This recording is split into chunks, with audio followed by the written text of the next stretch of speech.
एक दिन की बात है, एक ऋषि मुनि जंगल में चलते चलते अपना रास्ता भटक गए थे और उन्हें बहुत जोर से प्यास लग चुकी थी। वो पानी ढूंढने के लिए यहाँ वहाँ भटकने लगे। तभी उन्हें कुछ दूरी पर एक छोटा सा पक्षी का घर दिखाई देता है और ऋषि मुनि उस घर की ओर चल देते हैं और वहाँ घर में बैठी रानो चिड़िया से कहते हैं, बेटी, क्या तुम मुझे पानी पिला सकती हो? मुझे बहुत जोर से प्यास लगी है। दरअसल मैं अपना रास्ता भटक गया हूँ। ठीक है बाबा जी, रुकिए, मैं अभी आपके लिए पानी लेकर आती हूँ। ऐसा कहकर रानो चिड़िया तुरंत घर में जाती है और बाबा जी के लिए पानी लेकर आती है। पानी पीने के बाद ऋषि मुनि जी कहते हैं, बेटी, आपका बहुत बहुत धन्यवाद। आपने मुझ प्यासे की प्यास बुझाई। मुझे बहुत तेज प्यास लगी थी। बोलो बेटा, बोलो, तुम्हारी एक इच्छा क्या है? मैं तुम्हारी एक इच्छा पूरी कर दूंगा। ये सुनकर रानो चिड़िया उस ऋषि मुनि से कहती है, वो बाबा जी, मेरा घर इस घने जंगलों के बीच में है। यहाँ पर मैं कोई भी काम नहीं कर पाती हूँ, जिसके कारण मुझे भूखा ही रहना पड़ता है। मेरे पिताजी के बनाए इस घर से मुझे निकलने का मन ही नहीं करता है। तो बाबा जी, इसका ऐसा उपाय बताओ जिससे मैं अपने इस घर में रह सकूँ और अपनी रोजी रोटी के लिए पैसे भी कमा सकूँ। ठीक है बेटी, जैसी तुम्हारी मर्जी। मैं तुम्हारे घर को पंख लगा देता हूँ। अब तुम जब इस घर को जहाँ ले जाने के लिए कहोगी, ये घर तुम्हें वहाँ ले जाएगा। ऐसा कहकर ऋषि मुनि वहाँ से चले जाते हैं और रानो चिड़िया अपने घर के अंदर जाती है और उस घर से कहती है, ऐ जादुई घर, मुझे दूसरे जंगल की ओर ले चलो। ऐसा कहते ही रानो चिड़िया का घर उड़ने लगता है और रानो को दूसरे जंगल की तरफ ले जाता है। ये देखकर तो रानो चिड़िया बहुत खुश होती है। अरे वाह, ये तो चमत्कार हो गया। मेरा घर तो जादुई उड़ने वाला घर बन गया। मैं तो सचमुच दूसरे जंगल में पहुंच गई। अब मैं यहाँ पर जल्दी से अपना भोजन इकट्ठा कर लेती हूँ।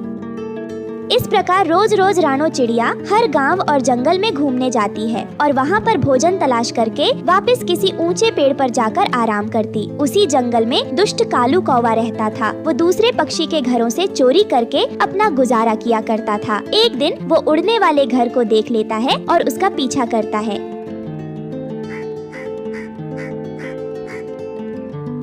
आखिर ये उड़न तश्तरी किसकी है? ये जादुई उड़ने वाला घर तो मेरे पास होना चाहिए ताकि मैं देश विदेश की सैर कर सकूं। वैसे भी इस जंगल में रहकर मैं बहुत ज्यादा बोर हो रहा हूँ। फिर कालू एक पेड़ की डाल के पीछे छुपकर सारा नजारा देखता है।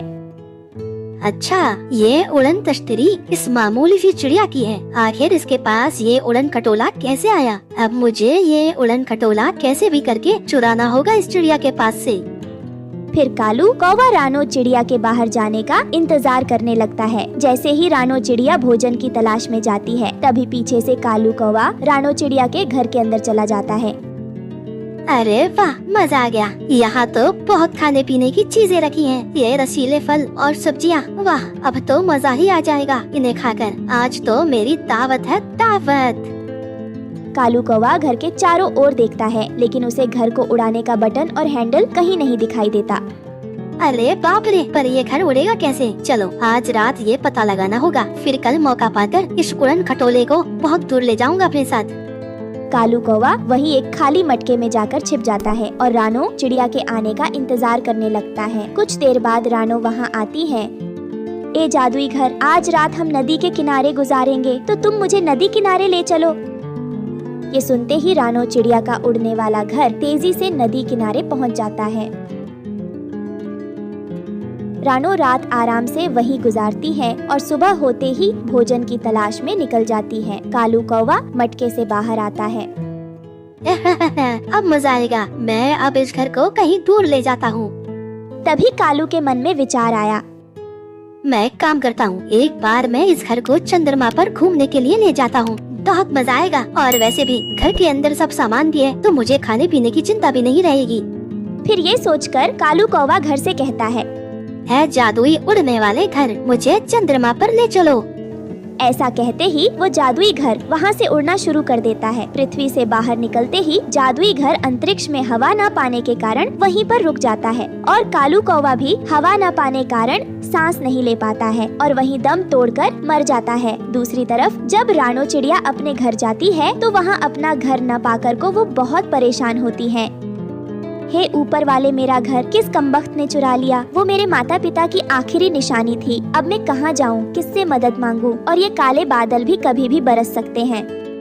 ऐसे सोचकर रानो चिड़िया जल्दी जल्दी लकड़ियाँ लाती हैं और अपने लिए घर बनाने लगती है। कुछ घंटों की कड़ी मेहनत के बाद रानो अपना लकड़ी का घर बना लेती है। तभी बारिश बरसने लगती है। बिजली की जोरदार आवाज रानो को डरा रही थी। तभी एक जोरदार की बिजली उसके घर के ऊपर गिरती है, जिससे उसका घर जल जाता है। लेकिन वो किसी तरह खुद को बचा लेती है और अपने आप को पत्तों में छिपा लेती है ऊपर वाले, और कितना बरसेगा ये बादल। अब तो रहम कर, मुझसे मेरा सब कुछ छिन गया इस बरसात के मौसम में, बस अब और नहीं।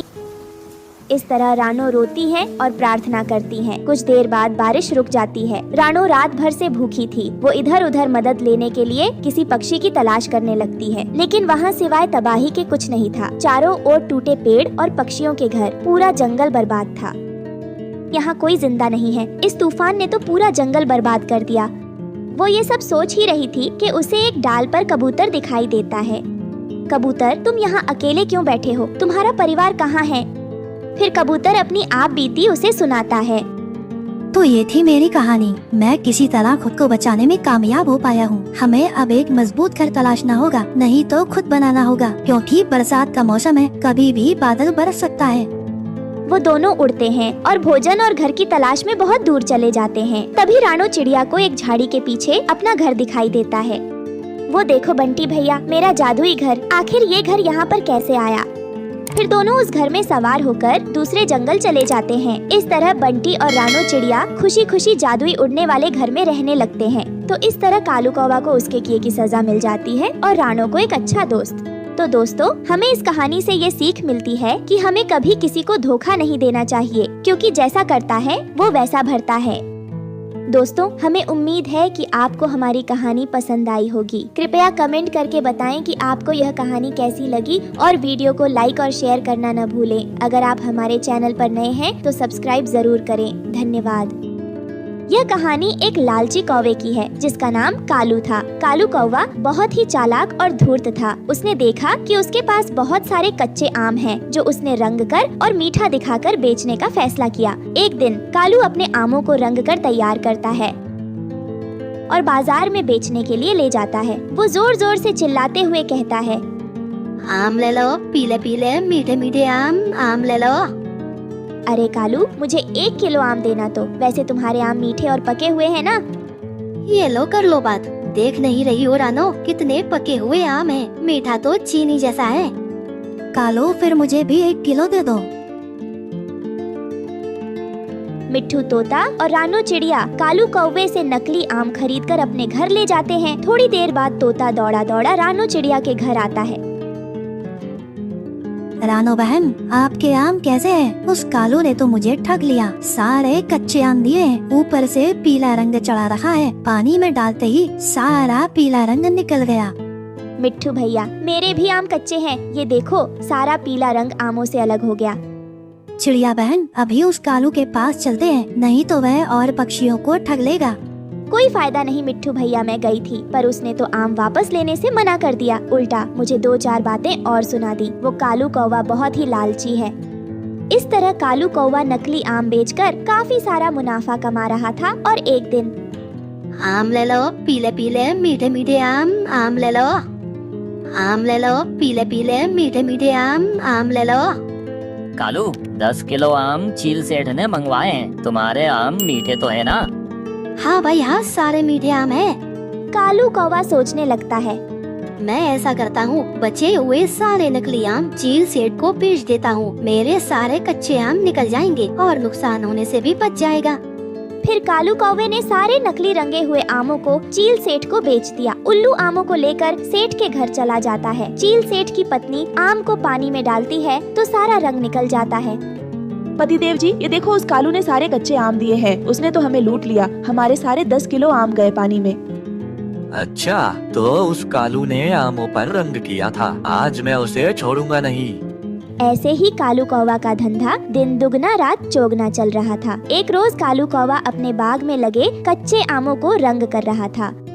आहा, लो हो गया मेरा काम। आज तो बहुत मुनाफा होगा। वो अपना ठेला लेकर जंगल की ओर निकल गया। आम ले लो, पीले पीले मीठे मीठे आम, आम ले लो।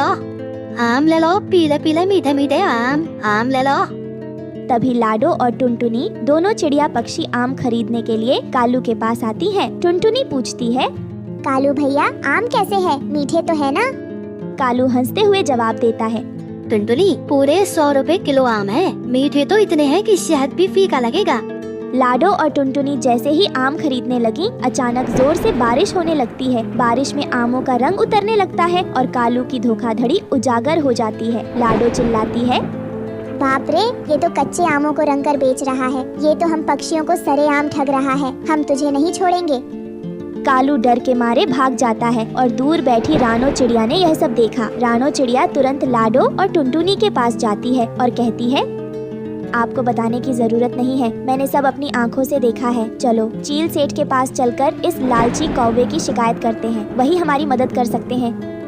सभी मिलकर चील सेठ के पास जाते हैं। चील सेठ रानो और लाडो को देखकर कहता है, अरे रानो, लाडो, कैसे आना हुआ? सब ठीक तो है ना?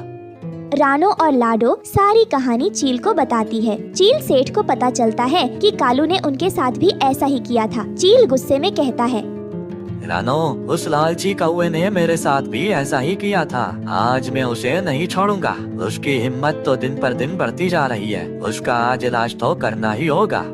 चील ने अपने सेवक पक्षियों को साथ लिया और कालू के पास चला गया। चील के सेवक कालू को पकड़ लेते हैं। कालू चिल्लाते हुए कहता है, मालिक मालिक, गलती हो गई, आगे से ऐसा नहीं करूँगा, मुझे छोड़ दीजिए।